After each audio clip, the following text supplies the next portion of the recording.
기독교의 핵심 가치는 사랑입니다. 우리가 잘 알고 있듯이. 그런데 어떤 종류의 사랑이냐? 그것은 죄를 용서하는 그러한 용서의 도로 일구어가는 사랑을 말하는 겁니다. 무조건적인 자비와 또는 받아들임을 넘어서서 그 사람의 죄를 구체적으로 우리가 용서하면서 사랑의 도를 일구어가는 것, 그것이 예수님의 주요 가르침일 뿐만 아니라 창세기서부터 요한계시록까지 이어지는 여러 이야기들의 핵심 주제이기도 합니다. 오늘 주님께서 이 본문 속에서 놀라운 이야기들을 아주 진지하고 심각하게 우리에게 던져 주셨죠.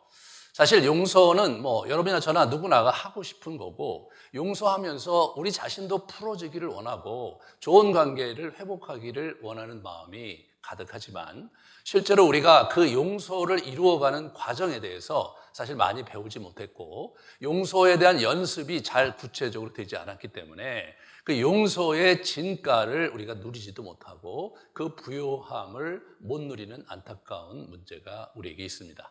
오늘 이 이야기를 여러분 같이 나누면서, 저 나름대로 지난 20년 동안 이제 이렇게 용서에 대해서 고민하고 많은 영혼들을 만나서 용서하기가 어려워서 상처 속에 힘들어하는 그런 영혼들과 눈물의 시간을 함께 하면서 제가 구체적으로 익힌 말씀을 근거해서 익힌 그 방법, 과정을 여러분과 함께 나누려고 합니다. 모쪼록 이 이야기가, 이 설교가 여러분의 여정에, 여러분의 영적 여정에 중요한 전환점이 되기를 간절히 바랍니다.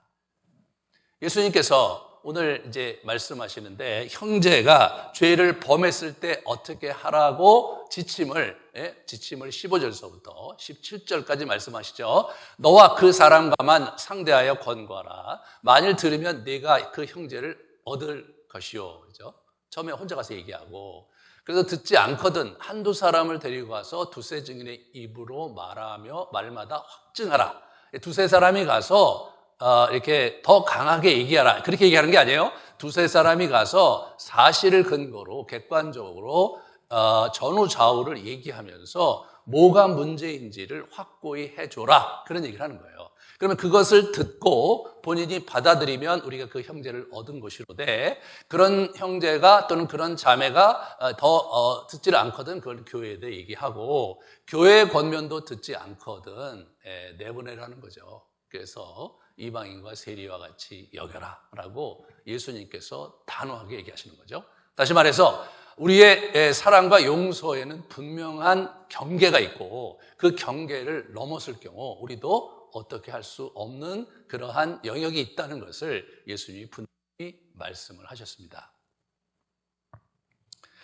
여기서 우리가 주목해야 될 것은 두세 사람의 권위죠. 두세 사람의 이 증인에 대해서 예수님께서 굉장히 중요하게 붙잡으신데, 이것은 구약의 신명기부터 있었던 중요한 지침이었습니다. 모든 죄에 관하여는 한 증인으로만 정할 것이 아니고 두 증인의 입으로나 또는 세 증인의 입으로 그 사건을 확정해야 된다. 그 형제를 거짓으로 모함한 것이 판명되면 그가 그의 형제에게 행하려고 꾀한 그대로 그에게 행하여 너희 중에 악을 제거해라. 그렇게 악을 제거하라는 거예요. 만약 그 형제를 그렇게 해서 모함해서 죽이려고 했다면, 그죠? 마땅히 그가 죽을 것이다, 이런 얘기를 하는 겁니다. 그래서 이 증인이 사실은 이제 구약에서 굉장히 중요한 그러한 그 책임을 이제 져야 된다는 얘기를 하고 있고요. 죽일 자를 두 사람이나 세 사람의 증언으로 죽일 것이요, 한 사람의 증언으로 죽이지는 말 것이다. 증인이 먼저 그에게 손을 댄 후에 뭇 백성이 손을 댈지다. 그 사람을 처단할 때 증인이 먼저 이 사람이 이러이러한 잘못을 했다는 것을 공개적으로 증언한 그 증인이 먼저 돌을 들고 그를 쳐서 그 책임을 증인이 받도록 하는 겁니다. 만약 그가 거짓 증거로 그렇게 했다면 그 영적인 또는 사회적인 책임을 본인이 져야 되는 거죠. 이토록 사실은 좀 엄격하게 죄의 문제를 처리하라고 이제 말씀을 하고 계십니다. 그러면서 이게 우리가 좀 주의해야 될 것은 뭐냐면, 이 팩트를 잘 봐야 돼요. 그러니까 어떤 문제가 있을 때 그 사람이 갖고 있었던 여러 가지 그 잘못된 모습도 있을 수 있고, 뭐 여러 가지 문제가 노출돼 있을 수 있을 때 우리가 주의해야 될 것은 그 사람의 그러한 정황을 내가 들은 바를 사실 확인을 해야 돼요. 사실을 잘 확인하고 그 사실의 기초에서 문제를 접근해 버릇해야 저희가 성숙하게 대처하는 거거든요. 근데 일반적으로 아주 그 묘하게도 교회에서 갈등이 빚어질 경우 이게 안 돼요. 사실이 왜곡되고 취사 선택해서 객관적인 사실이 아니라 주관적으로 자기 논리에 적합한 사실만이 강조되고 자기의 입장과 자기의 체면은 중요한데 상대방의 체면과 이런 거는 또 중요하지 않은 형태로 이게 이제 진행이 되는 거예요. 그래서 일반적으로 교회에서 갈등이 벌어지잖아요. 끝까지 갑니다.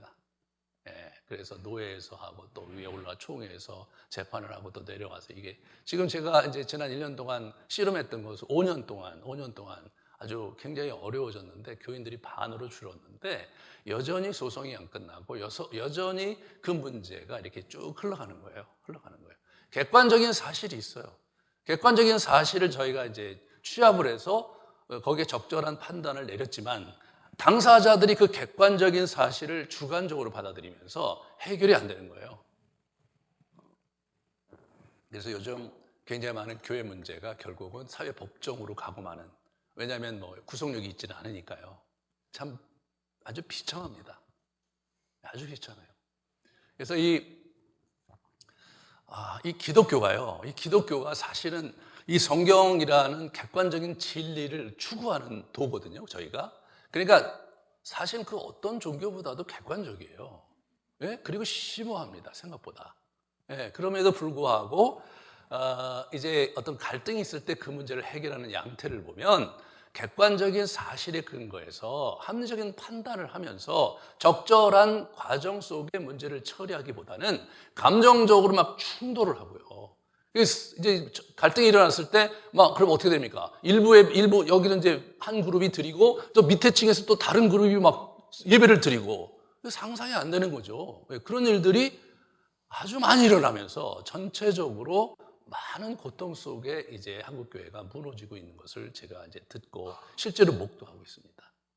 이게 뭐 교회 간의 문제를 넘어서서 개인 간도 마찬가지예요. 개인 간도. 그래서 이제 이게 우리가 서로 이렇게 부딪힐 수가 있고 서로 잘못할 수가 있죠. 뭐 살다 보면 그럴 수 있는 거 아닙니까? 그러면 그 문제를 해결할 때 이제 몇몇 사람들이 객관적으로 사실을 판단하고 그리고 객관적으로 권면하면서 문제를 순서와 절차에 따라 해결해 버릇해야 그래야 공동체가 상하지 않거든요.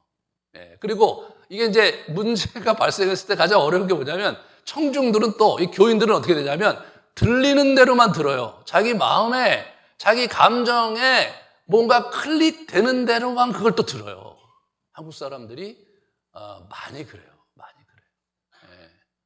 그래서 이제 참 너무 어려워요. 한번 깨지면 너무 어려워요. 그게 왜 그러냐? 신앙생활을 객관적인 팩트에 근거해서 자기 나름대로 체계를 잡고 신앙생활을 한 게 아니에요. 이게 아니고 그냥 정서적으로 과거의 샤머니즘의 비나이다 하면서 그러면서 그냥 하나님께 복을 구하고 좀 더 평안하게 살고 좀 더 그냥 내 마음에 합한 대로 좀 이렇게 사랑받고 살고 싶은 그런 마음이 너무 강한 나머지 객관적인 사실을 도외시하는 거예요. 이게 도외시하는 거예요. 그래서 이런 강의를 제가 할 때마다 긴장이 있는 게 뭐냐면 맨날 저런 걸 띄우고 그러니까 어떤 분들은 너무 힘들어하세요. 막 또 거기다 지도까지 띄우고 막 뇌가 정지되는 분도 계시고 그러세요. 근데 여러분 이게 객관적인 기독교가 얘기하는 게 성경에 있거든요. 성경 얘기를 들어야 돼요. 목사 얘기를 듣기 전에. 왜냐하면 목사 얘기만 잔뜩 듣다가 나중에 문제 생기면 갑자기 휑해져요. 휑해집니다. 인간의 소리라는 것은 시대를 막론하고 한계가 있는 거죠. 그런 면에서 우리가 이제 제 얘기를 들을 때도 저분이 정말 어떤 근거를 갖고 얘기하느냐 이런 걸 잘 주시하면서 보셔야 여러분이 안 망하는 거예요. 잘못하면 여러분이 망해요. 이런 부분에서 사실은 이 기독교는 생명에 관련된 종교이기 때문에 생명과 죽음, 영원한 죽음과 영원한 생명 이런 엄청난 그러한 그 가치를 가지고 이게 지금 우리가 이 일을 하는 거거든요.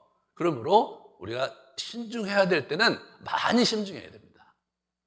자, 그래서 이제 계속해서 보시면 이제 이분이 18절에 보시면 18절 진실로 너희에게 이르노니 무엇이든지 너희가 땅에서 매면 하늘에서 매일 것이요 무엇이든지 땅에서 풀면 하늘에서도 풀리리라, 이 말씀을 이제 하는 거예요. 여기서 너희가 누구예요?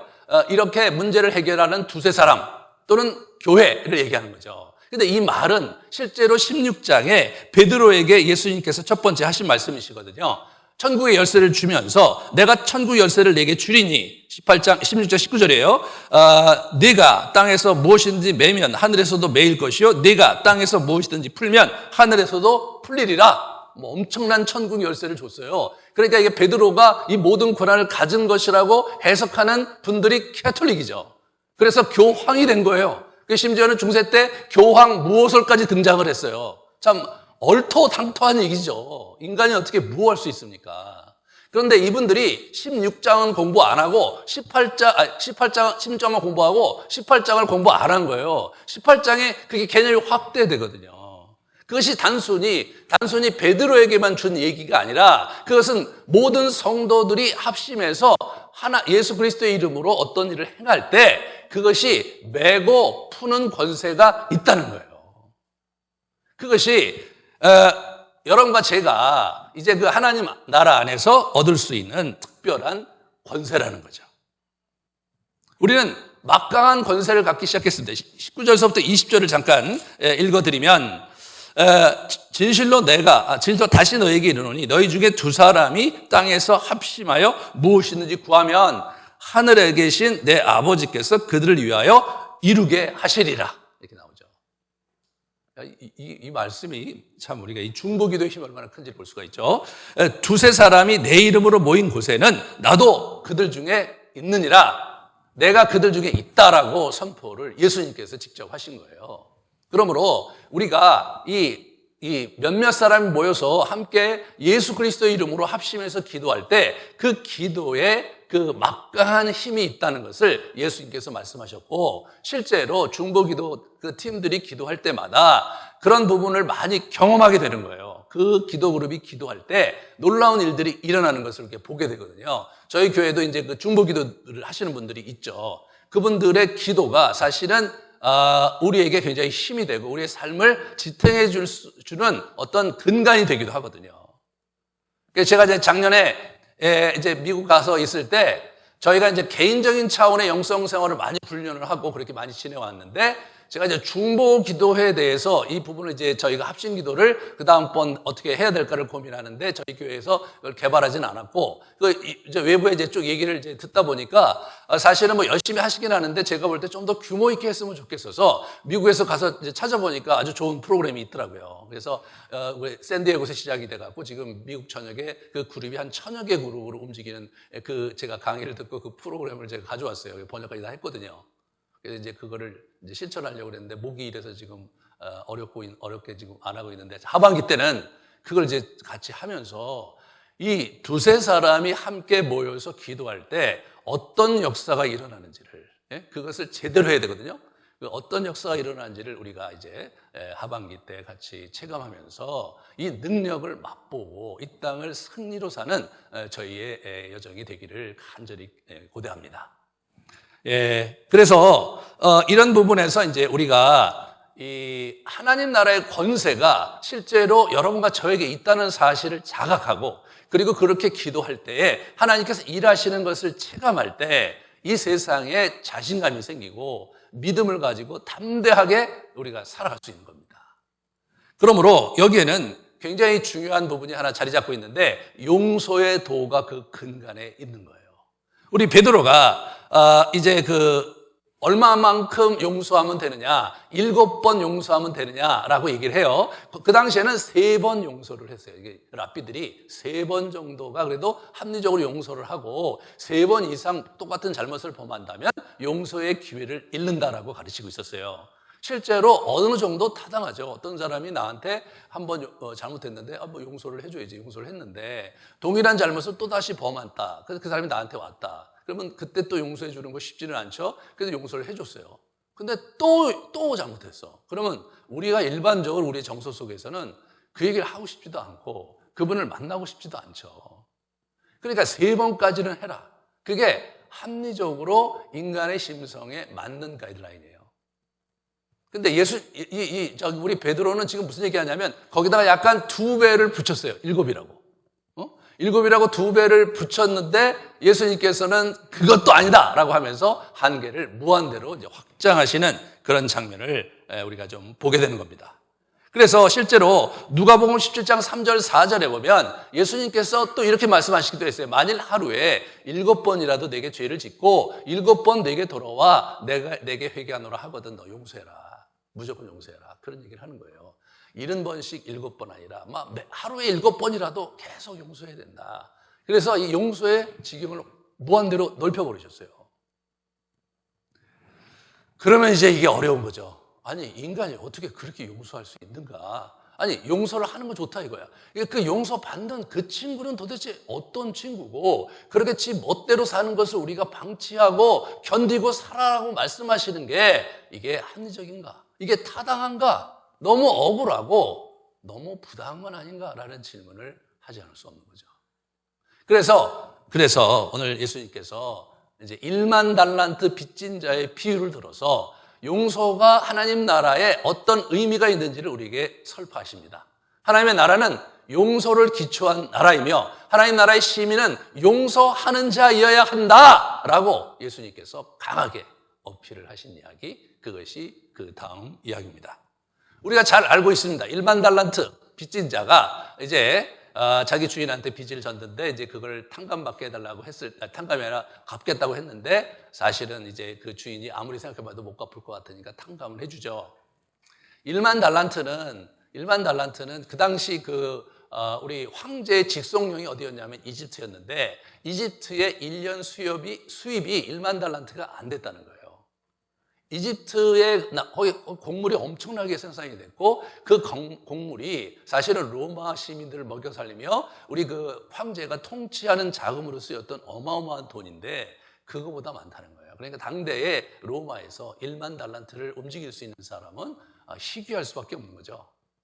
황제도 그 돈을 움직이기가 쉽지 않은 거예요.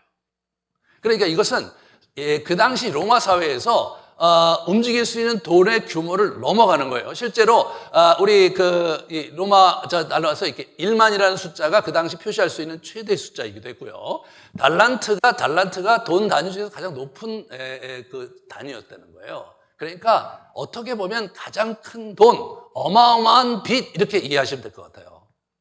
예. 그 빚을 진 자가 탕감을 받았는데 거기서 나와서 길을 가다가 100데나리온 빚진 자의 멱살을 잡는 겁니다. 100데나리온 빚진 자는 어떻게 되는 거냐면 이제 노동자가 100일 품삯이 하루에 한 데나리온이거든요. 100일 품삯을 그 정도 분량을 빚진 자가 빚 안 갚았다고 그의 멱살을 잡고 목을 졸랐다나요. 목을 졸라갖고 가서 감옥에 갖다 놓고 네가 돈 갚을 때까지 못 나간다. 이제 그렇게 이제 처분을 한 거죠. 실제로 그 당시에 법이 그랬대요. 빚진 자를 그렇게 갖다가 이렇게 감옥에 놓을 수 있었고 그 빚진 자의 재산을 잘 처분을 하고 이제 가족들은 다 노예로 보내고 실제로 그런 일들이 그 당시에 있었다고 합니다. 그렇게 이제 처분을 한 거예요. 그걸 옆에서 이제 동료 우리 종들이 보면서 너무 자기들이 슬퍼서 그 얘기를 본 주인에게 얘기했을 때 노발대발을 하면서 너는 내가 너에게 자비를 베풀었듯이 그 친구에게 자비를 베풀 수 없었더냐 이 나쁜 놈아. 그러면서 이제 옥졸에게 이제 줘서 이렇게 이제 감옥에 이제 쳐놓고 갚을 때까지 이제 하라고 이렇게 나옵니다. 여기서 우리가 주목해야 될 사실은 옥졸이라는 표현인데요. 그건 그냥 간수장이라는 단어가 아니고요. 그 당시에 이제 죄를 졌는데 신문을 해서 그 친구에게 정보를 빼내거나 또는 돈을 착복했는데 그 돈을 찾기 위해서 이 친구를 신문해야 될 필요가 있었을 때 그때 고문 전담 직종이 있었던 거예요. 이게 이 직책이 그 직책이에요. 그러니까 이게 토처로예요. 그러니까 고문 담당자예요. 고문 담당자에게 넘긴 거예요. 그 돈을 갚을 때까지 계속해서 혹독하게 그 친구를 채근하고 때로 고문해라 이거예요. 무섭죠.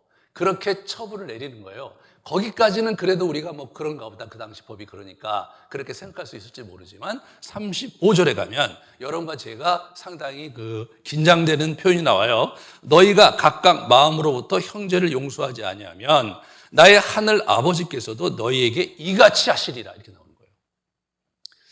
자, 우리가 절차를 밟아서 이게 우리가 이제 어떤 사람이 있으면 그래 뭐 어떻게 할 수가 없지 뭐 용서해야 된다니까 용서한다, 이렇게 건성으로 용서하는 게 아니라 마음으로부터 용서하는 거예요. 이거는 굉장히 힘든 거잖아요. 어떤 사람을 마음으로부터 진심으로 용서한다는 것은 쉬운 일이 아니죠. 너희가 진심으로 마음으로부터 용서하지 않으면 이와 같은 형벌을 받을 것이다, 그렇게 얘기하신 거예요. 실제로 누군가를 용서하지 않을 때 우리가 엄청난 영혼의 고통을 받고 정서적으로 무너지고 삶이 피폐해야 되는 것을 많이 보게 되는데, 이게 그런 것이라고 우리가 생각해 볼 수 있습니다. 그러므로 용서는 단순히 하나님이 예수님이 우리를 사랑하시고 그분이 용서하라고 했고, 그리고 그것이 우리에게 필요하기 때문에, 그것이 우리 자신에게 요구되기 때문에 그걸 해야 된다라는 당위성을 넘어서서 이 하나의 나라의 시민권을 가진 삶의 본질이 거기에 있다는 겁니다. 이 용서를 제대로 하느냐 못하느냐가 우리가 온전히 그 하나님의 나라에서 축복의 삶을 살 수 있느냐 없느냐의 이 기로에 서게 된다는 거죠. 그러므로 이 문제를 우리가 어떻게든지 반드시 해결해 나가야 되는 거예요. 그러면 왜 그렇게 하나님께서 이 용서에 대해서 그렇게 아주 밀도 있게 말씀하시는가? 그것은 우리가 미워하는 그 사람, 우리에게 가해했기 때문에, 내가 상처받았기 때문에 미워하는 그 사람과 나가 영적으로 이 얽힘이 돼 있는 거예요. 이게 서로 묶여 있는 거예요. 이게 풀라는 얘기 계속하는 거니까. 왜? 묶여 있으면 참 공교롭게도 내가 피해자임에도 불구하고 내가 큰 화를 당하게 돼 있는 거예요. 왜 그러냐? 그게 영혼이 묶여 있기 때문에 그렇다고. 그게 이제 성경에 예수님께서 가르치시기 그렇거든요. 우리는 영혼을 다 알지를 못해요.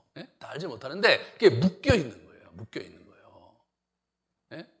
그러니까 이런 부분들에 대해서 최근에 양자역학에서 여러 가지 얘기를 하거든요. 내년에 이제 양자역학 얘기를 좀 창세기 1장을 가지고 이제 제가 다시 풀어드릴 텐데, 자, 오늘은 시간이 없으니까 아무튼 이게 연결이 돼 있는 거예요, 여러분. 이게 연결이 돼 있는 거예요. 그냥 일반 고전 물리학으로 볼 때는 창세기 1장이 말이 안 되는데 양자역학으로 보면 말이 되거든요.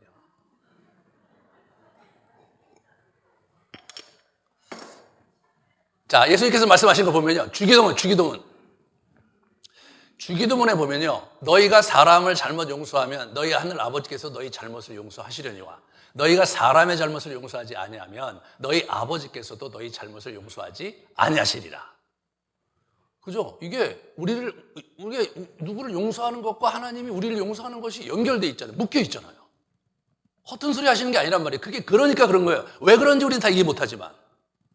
두 번째로 보세요. 서서 기도할 때 아무에게나 혐의가 있거든 용서하라. 그리하여 하늘에 계신 너희 아버지께서도 너희 허물을 사해 주시자. 참 무서운 얘기 아니에요? 하나님 우리를 그냥 용서해 준다고 말씀하셨잖아요. 우리가 죄를 고백하면 용서해 준다고 말씀하셨잖아요. 거기에 조건이 하나 더 붙는 거예요. 너도 누군가 용서를 해야 될 일이 있으면 반드시 용서해야 된다. 그래야 네 허물이 사해진다. 그 여러분 우리 주목하셔야 되는 거예요. 그 다음에 보세요. 용서하라. 그리하면 너희가 용서를 받을 것이요. 너희가 헤아리는 그 헤아림으로 너희도 헤아림을 도로 받을 것이다. 그렇게 얘기를 함으로써 우리가 우리의 영혼이 서로 이렇게 뭔가 얽혀 있는 거예요. 뭔가 연결되어 있는 거예요. 끈은 없지만 연결되어 있는 거예요. 그렇기 때문에 예수님께서는 뭐냐면 이 문제를 너희가 모르는데 이거를 너희가 풀지 않으면 문제가 뭐냐면 너 자신이 망가진다 이거예요. 그리고 네가 악한 영의 놀이개가 된다. 그러므로 묵고할 수 없다고 그렇게 말씀을 하시는 거죠.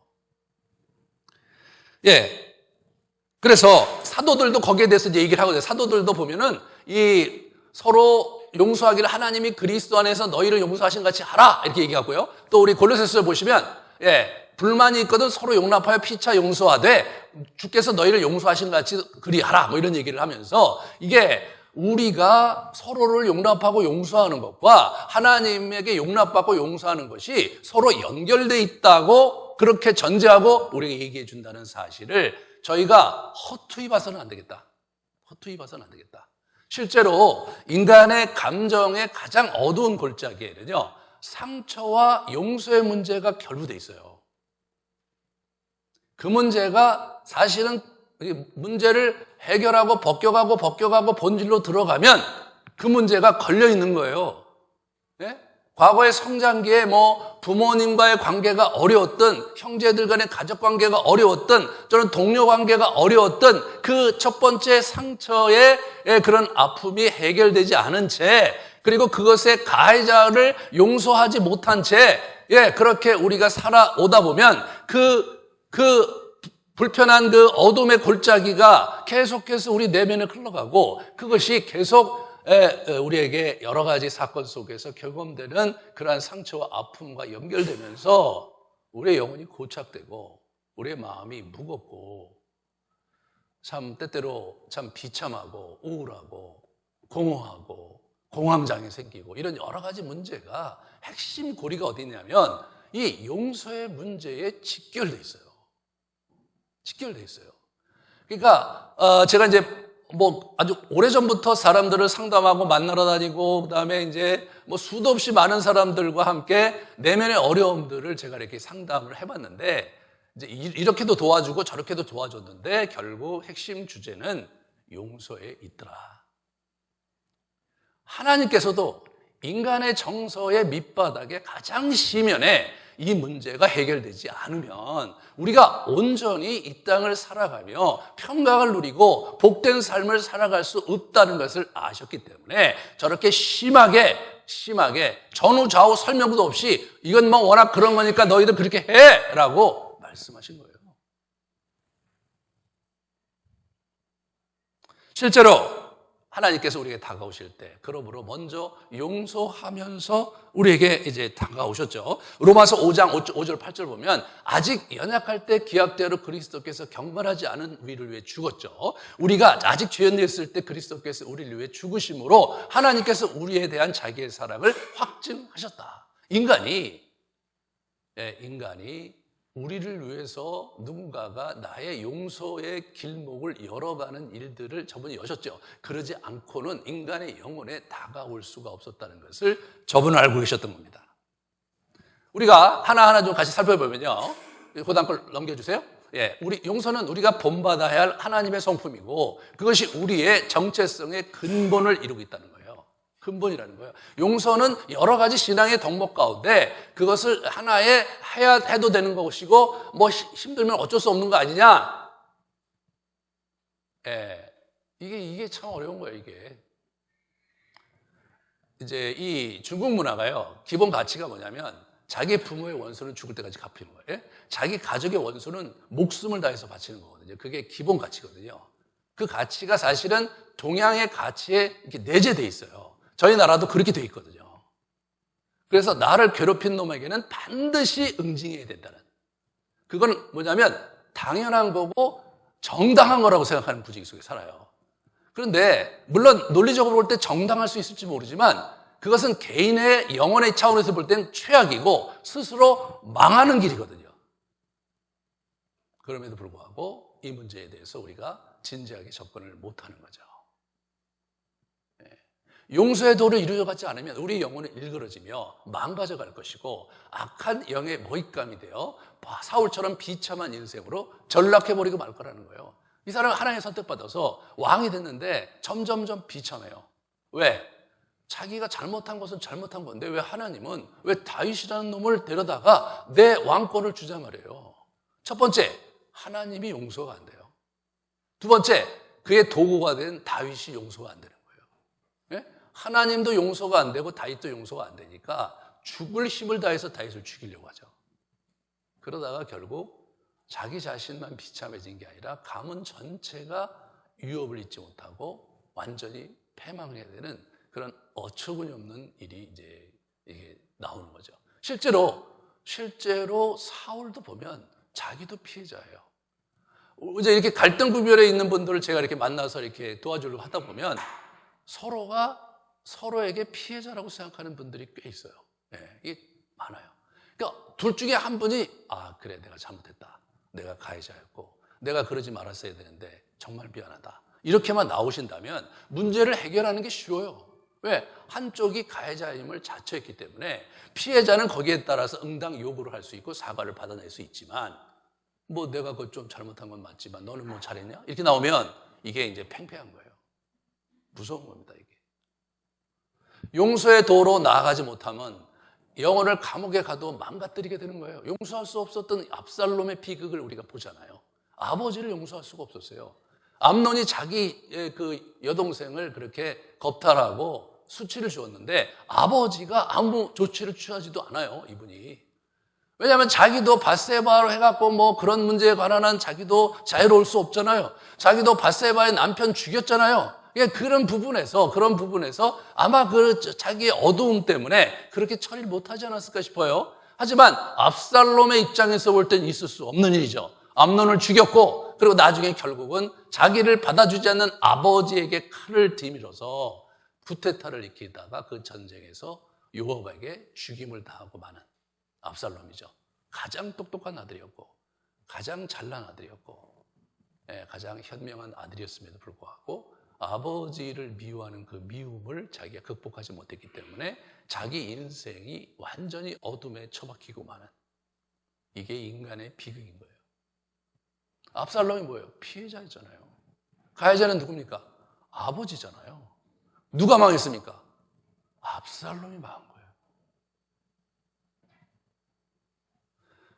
우리 손양원 목사님 얘기를 알고 있죠. 자기 아들을 죽인 그 청년들을 자기가 자기 자녀로 받아들이잖아요. 그 청년이 그냥 법적으로 그 친구들 이제 죽이면 끝나는 건데 뭐 그 사람들을 죽인다고 자기 아들이 돌아오는 것도 아니고 그 사람들에 대한 미움을 자기가 갖추고 있는 것조차도 괴로우니까 차라리 데려다가 키운 거죠.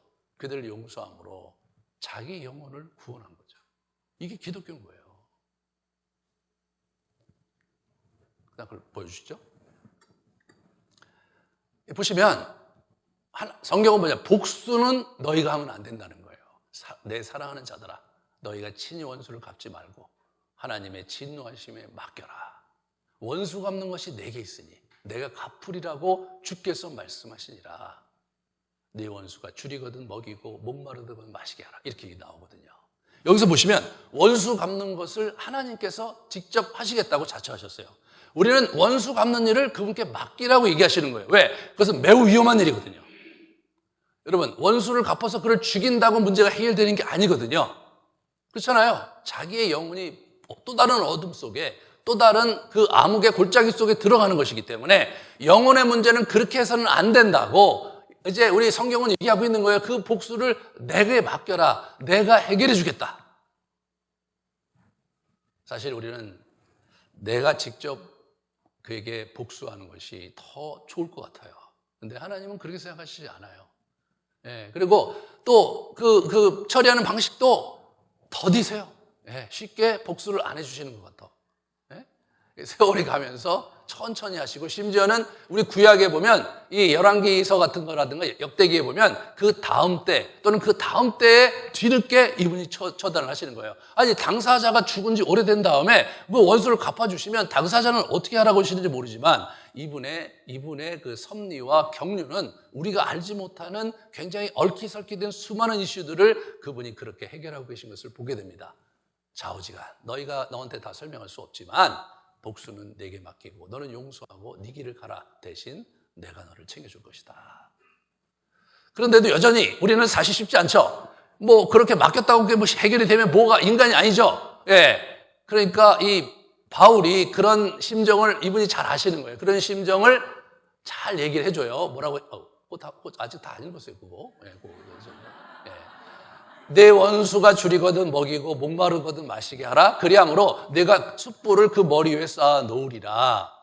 야, 아주 그냥 눈 가리고 아우하는 거 아니에요? 겉으로는 굉장히 잘해주라는 거예요. 근데 사실은 더 많은 그 징계를 제대로 받기 위해서 아주 냉소적으로 겉으로는 물도 주고 그래 먹을 것도 많이 먹고 어차피 너 고난받고 어차피 너 징계받아야 되니까 이렇게 마음을 가지라는 거예요.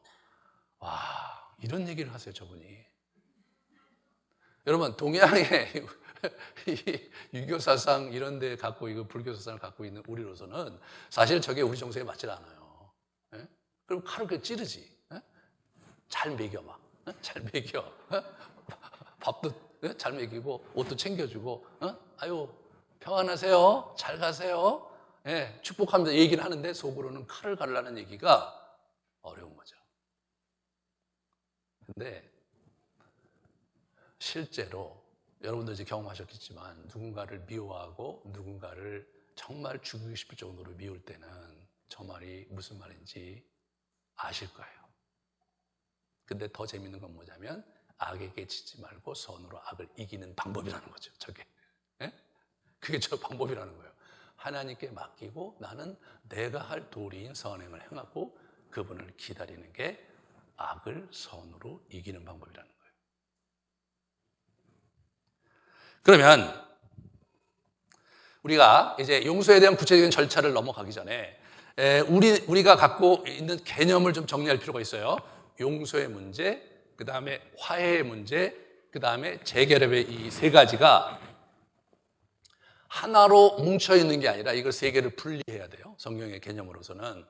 그러니까 우리는 누굴 용서하면 마땅히 화해해야 되고 화해하면 예전처럼 돌아가야 된다는 부담감이 있어요. 그러니까 용서하기 쉽지가 않아. 근데 우리 인간이 어떤 사람이 나한테 정말 치명적인 아픔을 줬고 회복이 어려운 그런 어려움을 줬는데 내가 용서한다고 그 다음부터 막 없었던 일처럼 잘 지내는 것은 현실적으로 불가능하죠. 그러니까 이게 나눠져 있어야 되는 거예요. 나눠져 있어야 되는 거예요. 한번 정리를 해봅시다.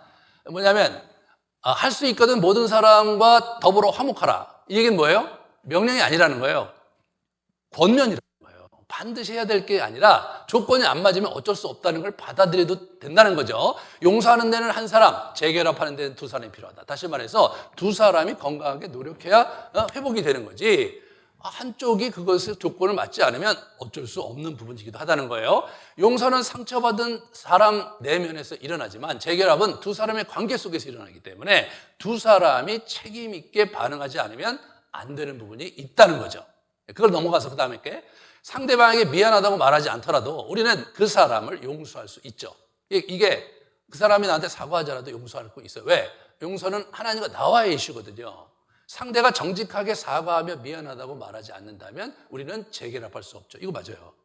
내가 예전처럼 지내려면 사과하고 미안하다 이제 그런 얘기하고 아이 그래 뭐 근데 이런 손해는 어떻게 할까? 야, 내가 좀 이렇게 좀 조치해 줄 테니 네가 이해해달라. 그런 프로세스가 있을 때 그 사람하고 회복할 수 있는 거죠. 그거 없이 어떻게 회복을 합니까?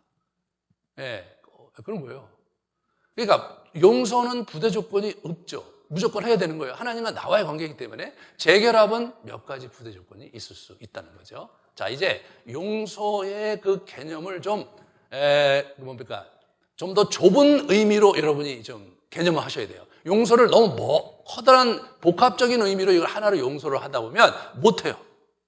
사실 많은 한국 사람들이 그래서 용서를 잘 못해요. 그 다음에 이렇게 보시면 용서하고 반드시 이전으로 돌아가야 한다는 것은 아니다. 재결합이 불가능할 수도 있다. 그 받아들이라는 거예요. 용서는 시간이 필요하면 하나의 과정 속에 이루어지는 것이 내가 용서한다고 바로 용서가 되고 그런 것은 아니다. 화가 난다면 화를 내라 이거예요. 용서는 복수를 하지 말라는 것이지 화를 내지 말라는 게 아니라는 거예요. 재밌죠? 내가 그 사람 화를 내라는 거예요. 왜 네가 나한테 그럴 수 있냐. 그렇게 화를 내라는 거예요. 하지만 화를 내면서도 미워하지 않을 수 있다는 사실을 알아야 되는 거예요. 그죠? 우리가 자녀를 키울 때 화를 내지만 미워하게 됩니까? 그렇잖아요. 그렇지 않죠. 그죠? 물론 미워할 때도 있겠죠, 여러분이. 그렇지만 화를 내면서 그럼에도 불구하고 미워하지 않을 수 있는 공간이 있다는 사실을 주목하셔야 돼요. 화를 내면서도 상대를 축복할 수 있는 거거든요.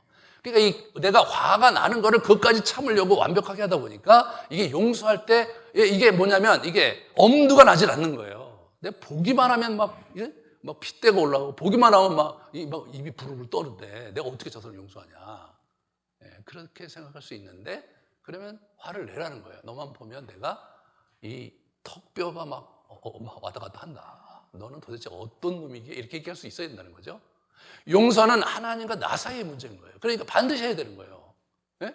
하나님과 나 사이의 관계가 막혀버리면 사실은 모든 것을 잃어버리는 것 같거든요, 우리는. 그러니까 하나님과 나 사이의 문제를 없이 하려면 용서를 하라는 거예요. 하지만 화해와 재결함은 하나님 앞에서 상대와 우리 관계의 문제이기 때문에 그것은 상대가 얼마나 노력하고 나 또한 얼마나 노력하느냐에 달려있다. 정리가 되세요? 예, 그 다음을 보여주세요. 자, 그러면 용서의 과정을 정리를 해볼게요. 자신이 직접 보복할 권리를 하나님께 이양하는 거예요. 예? 자신은 그 상처와 불이익을 예수님의 도우심을 받아 해결하여 나가기로 결단하는 거예요. 내 법정에서 내가 심판관과 내가 집행관이 돼갖고 그 친구를 정죄하고 그 친구를 내가 징계하려는 그 마음을 내려놓고 그거를 어떻게 하냐면 하나님께 예수님의 법정에 올려드리라는 거예요. 그거를. 그러므로 더 이상 내가 그 사람을 재판하고 내가 그 사람에게 응징을 하지 않기로 결단하는 거, 그게 용서의 첫걸음인 거예요. 그걸 잘 이해하셔야 돼요. 그러니까 그렇다고 해서 내가 그 사람이 벌받지 않기를 원하느냐? 그게 아닌 거죠. 네. 그 사람이 뭐냐면 그 사람이 벌받기를 원하는 거예요, 여전히. 그러는 거예요. 예수님에 의해서 평가받고 벌받기를 원하는 거예요. 네. 그래서 용서했으면 뭐 더 이상 내 죄를 물어 뭐 하느냐? 용서는 용서고 문제는 그대로 있는 거예요. 용서는 자연스럽게 이루어지기를 기다리는 것이 아니라 의지적으로 결단하고 주님의 진리를 붙들고 나아가는 겁니다. 용서는 다른 사람이 자신에게 저지른 죄의 결과로 인해 피해와 손실을 주님께 안에서 감당하며 살아갈 것을 동의하는 거예요. 그러니까 내가 그 사람을 맡기면 나는 어떻게 되느냐? 내 피해는 어떻게 되느냐? 그 피해 보상을 그 가해자에게 요구하는 것이 아니라 그 피해 보상을 예수님께 요구하라는 거예요.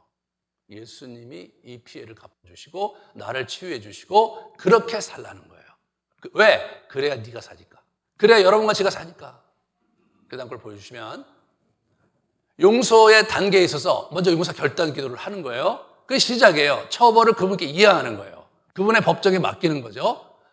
그런데 법정에 맡길 때 그냥 주님께 맡기는 게 아니라 항목이 있는 거예요. 내가 이러이러한 이 사람 때문에 이러이러한 피해를 받아갖고 이러이러한 고통이 있습니다. 그러므로 이 사람을 당신께서 제대로 판단해서 징계해 주십시오라고 올려드리는 게 이양이에요.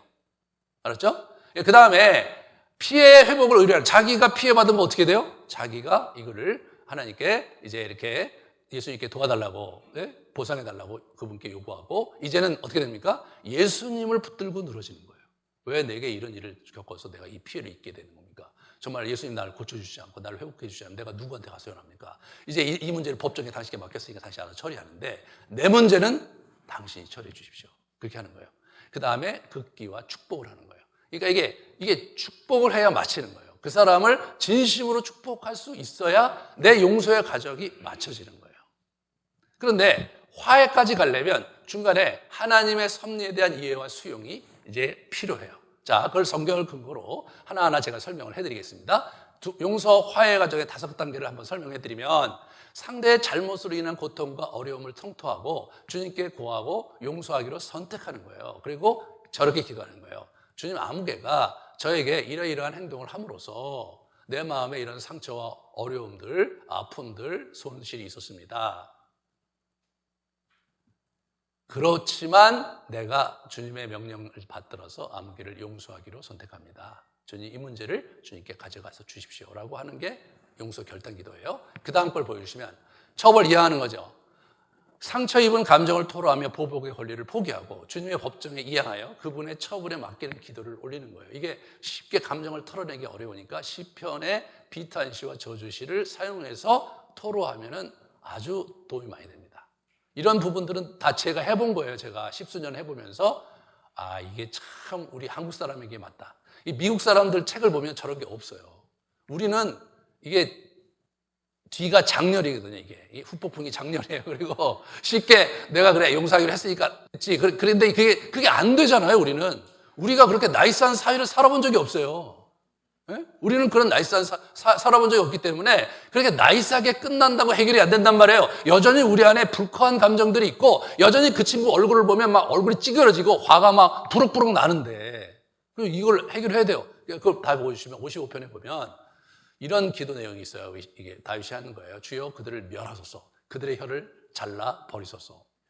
참 이게 얼마나 좋은 기도입니까 이게. 예, 이게 뭐냐면 아주 그냥 육두문자를 써가면서 그 사람을 성토하는 거예요. 예? 악독이 그들 중에 있고 압박과 속임수가 그 거리에 떠나지 아니하도다.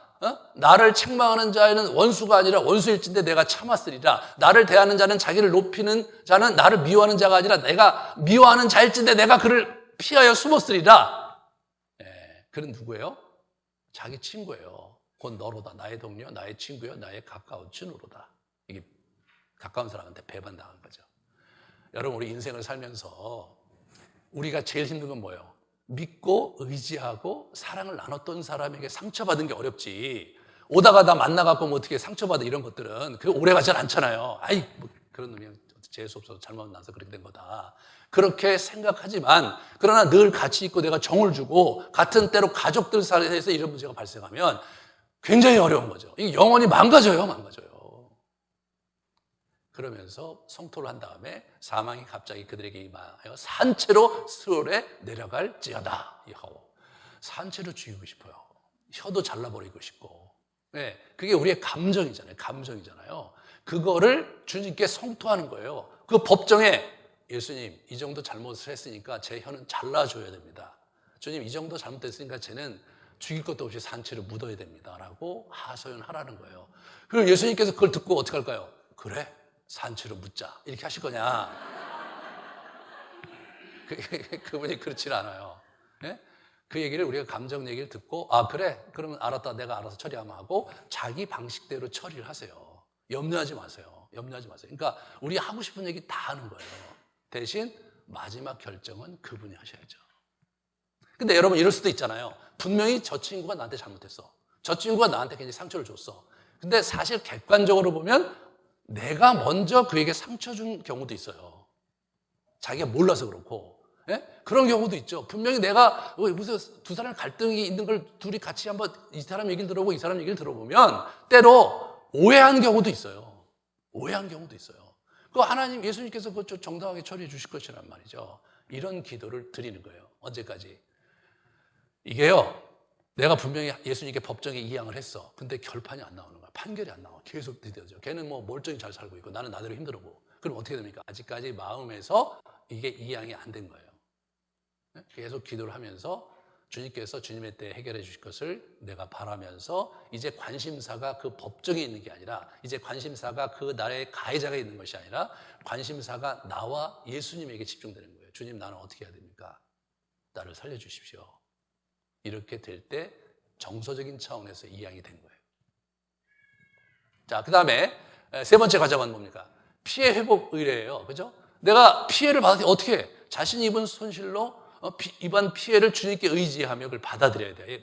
보여주세요. 시편에 보면은 그 31편에 나의 앞날이 주의 손에 있사오니 내 원수들과 나를 핍박하는 자들의 손에서 나를 건져주세요. 주님의 얼굴을 주의 종에게 비추시고 주의 사랑으로 사랑하심으로 나를 구원해 주세요.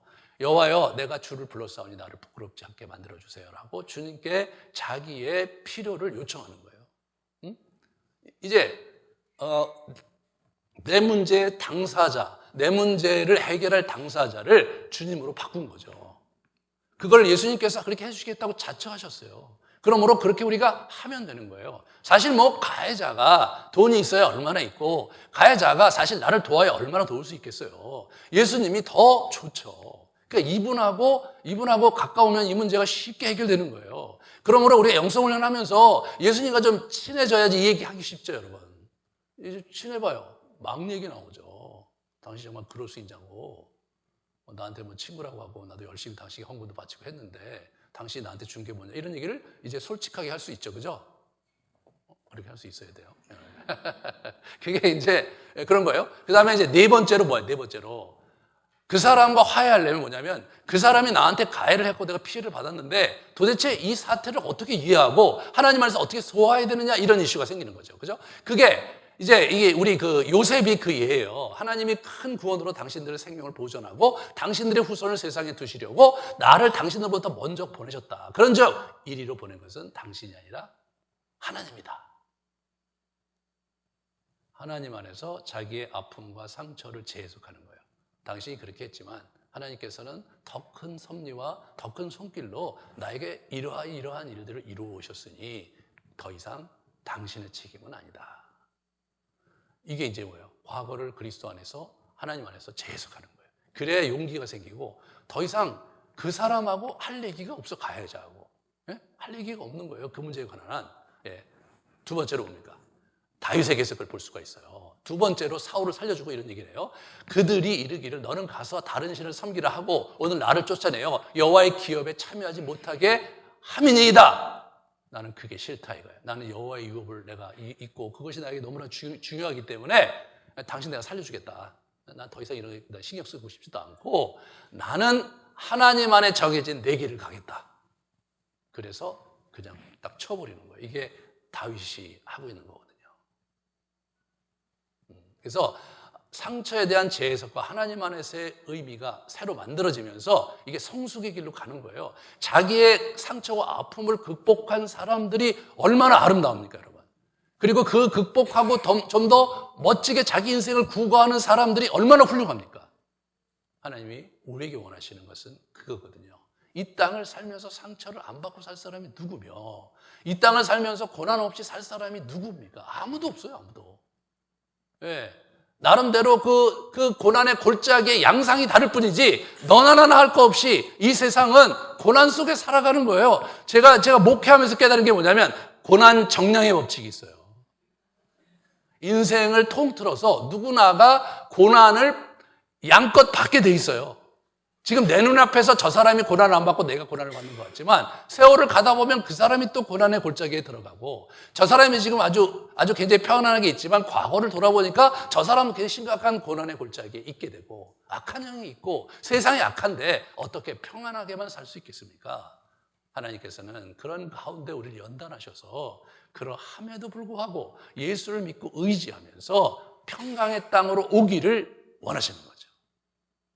그 마지막 단계가 다섯 번째 뭡니까? 축복과 극기예요. 너희를 박해하는 자를 축복하고 저주하지 마라. 이제 이렇게 나오는 거예요.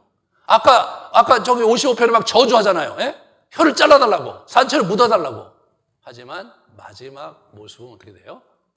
다 지나간 얘기고, 다 하나님 안에서 해결이 됐고, 주께서 알아서 하실 것이므로 나는 그저 저 사람을 축복하고 저 사람이 잘 되기를 바라는 거죠. 할 수 있거든. 모든 사람과 더불어 화해하면서 그렇게 살라는 거예요. 이것이 성경에서 얘기하는 용서의 그 5단계입니다. 이게. 그래서 이거를 여러분들이 이제 저 자료를 다 드렸거든요. 그걸 한번 해보세요. 그래서 첫 번째 케이스만 잘 해보셔서 성공하잖아요. 그 다음 케이스부터 쉬워요. 하나하나 해결해 나가세요. 그래야 여러분이 평강의 땅으로 갈 수 있어요. 맨날 막 이것 때문에 힘들고 저것 때문에 힘들고 무너지고 막 마음에 뭐 분함이 있는데 해결되지 않고 언제까지 우리 그렇게 살아야 됩니까? 우리 예수님 믿는데 우리가 예수님의 도움을 받을 수 있는 방법을 잘 알고 실천하면 되거든요. 이게 바로 그거예요. 현재까지 나온 솔루션 중에서 최고입니다. 받아들이지 않는군요. 해보세요. 최고예요, 저게. 시중에 나와 있는 책에 없는 얘기 제가 많이 했어요. 자, 그런 부분에서 여러분들이 여러분의 인생을 그렇게 잘 살아가시기를 이 부모님 주일에 맞이해갖고 우리가 제가 이제 이렇게 사역하면서 이제 이렇게 제가 경험한 게 뭐냐면 제일 용서하기 힘들어하는 분이 부모와 가족이더라고요. 그게 맞아요. 그분들이 우리에게 귀한 사랑과 또 귀한 베품을 주시기도 했지만 너무 오래 같이 있다 보니까 그분들의 어둠 속에서 우리에게 또 상처를 주시기도 했죠. 근데 어떤 상처들은 쉽게 극복할 수 있는 상처인데 어떤 상처들은 오래도록 남는 상처들이 있어요. 그분들 또한 피해자입니다. 이 시대의 피해자고 자기의 가정환경 속에서 그렇게 되신 거거든요. 이제는 그분들을 용서하고 여러분이 떠나셔야 됩니다. 두 번째로는 여러분 하나님을 용서하셔야 돼요. 신학적으로는 하나님을 용서한다는 게 어폐가 있어요. 하지만 정서적 차원에서는 우리 저희 사울처럼 하나님을 막 원망하거든요. 잘못은 지가 했으면서. 이스라엘 백성들이 광야에서 하나님을 원망하잖아요. 잘못은 지들이 했으면서. 그게 인간이죠. 하나님을 용서해 드리십시오. 그리고 있는 그대로 여러분의 삶을 받아들이고 궁극적으로 여러분의 삶을 회복하실 분이 그분이시거든요. 마지막으로 여러분 자신을 용서해야 됩니다. 자기 자신을 용서하지 못해서 굉장히 오랜 시간을 어둠 속에 지내시는 분들도 많아요. 그래서 자기 자신을 주님 앞에 솔직하게 내려놓고 또 자신의 잘못을 성토하면서 주님의 법정에서 내가 용서받았다는 사실을 부여잡고 평강의 길로, 회복의 길로 나오시기를 주님의 이름으로 축원합니다. 우리 같이 기도하면서 성찬식을 우리 같이 하면서 주님을 여러분 마음에 모시는 시간 갖도록 하겠습니다.